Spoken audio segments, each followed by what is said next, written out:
Good afternoon. Well, here in Ohio, it's a beautiful day. We have the windows open and here in the music room, and the air is just wafting through, and the birds are singing out there so loud. I tell you what, I've just never heard birds sing that loud before. So when I start playing, maybe they'll sing a little bit louder. Hi, Susan. Glad to have you with us this afternoon. Here's a little chorus that I used to sing, and all of us did, even in Sunday school. It goes, mine, mine, mine, Jesus is mine. Mine when I'm weary, mine when I'm dreary. Mine, mine, mine, Jesus is mine. Jesus is mine all the time. Oh, mine, mine, mine, Jesus is mine. Mine when I'm weary, mine when I'm dreary. Mine, mine, mine, Jesus is mine. Jesus is mine all the time. Sounds like a little kid when you first have your little ones and they get one of their toys or something, they say, mine, mine. But this is, we're all little children in the sight of God, aren't we? I want to sing a song this afternoon, and it's called I Love to Tell the Story. And there's a story that goes with this that I didn't know at all, and I hope I can project it to you so you can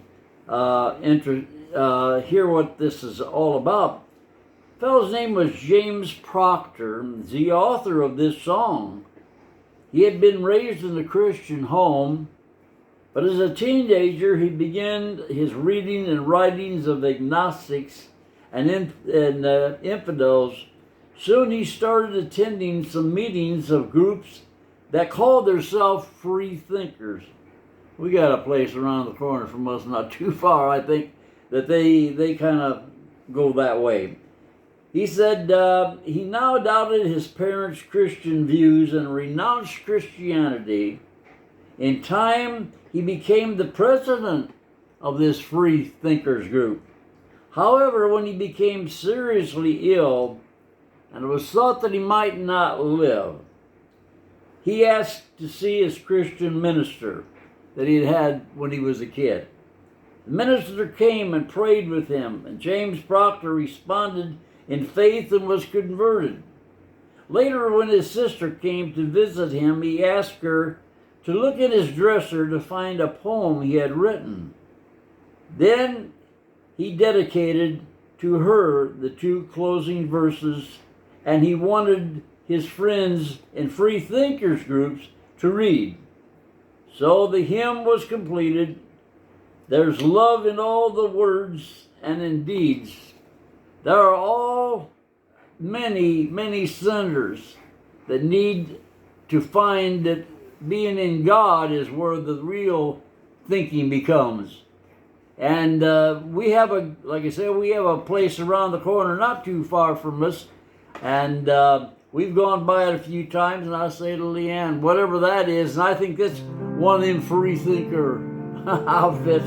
But, when it comes to, like this young man, when he becomes seriously ill and thought he might be facing the one that he said didn't even exist, boy, isn't it amazing? It's like they say in war that there's no atheists in the foxholes. Well, no, out there, I'll tell you what, when you come into something like this, you want to be ready to meet the Lord. Here's the song that he wrote. There was a lady in Zion, Illinois. We used to go up every weekend, and we'd do the seniors ministry, and she loved this song. Anytime they had a chance to say anything about it, she would say, what was her name? Millie. What is it? Millie. Millie, that's right. And she loved this song, I Love to Tell the Story. I think you probably know this. I love to tell the story of unseen things above, of Jesus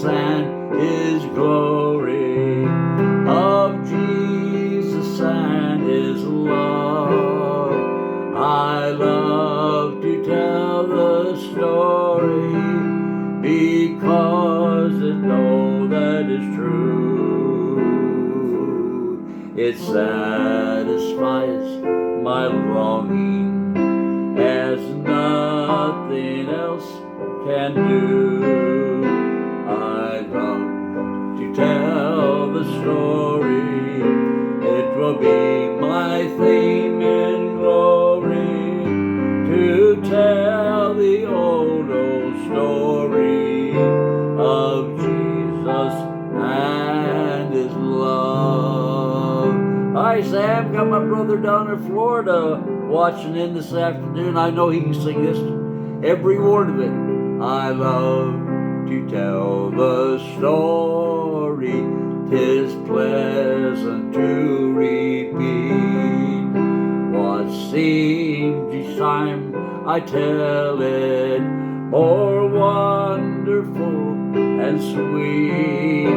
I love to tell the story of some have heard it true, to tell the old story that's ringing ever true.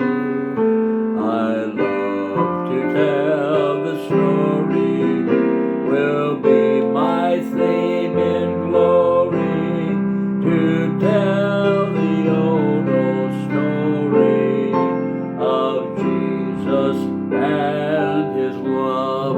You know this last verse, I just love this. It says, I love to tell the story of those who know it best. Love to tell it to them. It seems that they hunger and they're thirsting to hear it just like the rest. And when the scenes of glory, I sing the new song, 'twill be the old story that I have longed and loved for so long. I love to tell the story for those who know it best. Seems hungry and thirsting to hear it like the rest.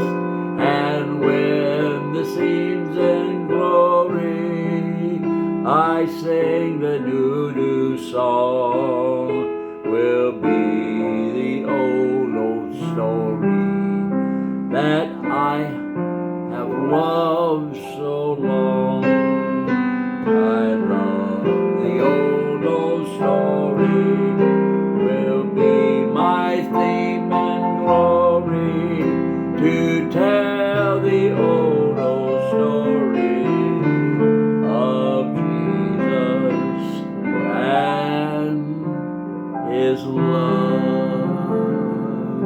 Remember, Saturday evening we'll be doing our communion. We have a very, very dear friend, known him for a lot of years. He was just a young kid when I held a meeting in a place called Kingsford Heights in Indiana, Russell. There was a young girl in that church, maybe 13 years old or so. And now that young girl, he and she has been married for years. And when I refer to it as Russell's wife, as some needs and needs prayer, it just seems like, well, how could that little kid ever be married? But they have a daughter, and she's been very ill. She has cancer. And we're just going to ask you to pray for that little daughter. Honey, do you remember what her name is? Rachel. Rachel? Her name is Rachel. I have Leanne here with me today because something went wrong in the power around our house here, and she can't work on her computer. So she's in here with me today, and I really like that. But pray for Rachel, will you? Just hold her up in prayer and ask God to do something in these kids' life. I love to tell the story, will be my theme and glory, will tell the old story of Jesus and His love. See you tomorrow, about the same time.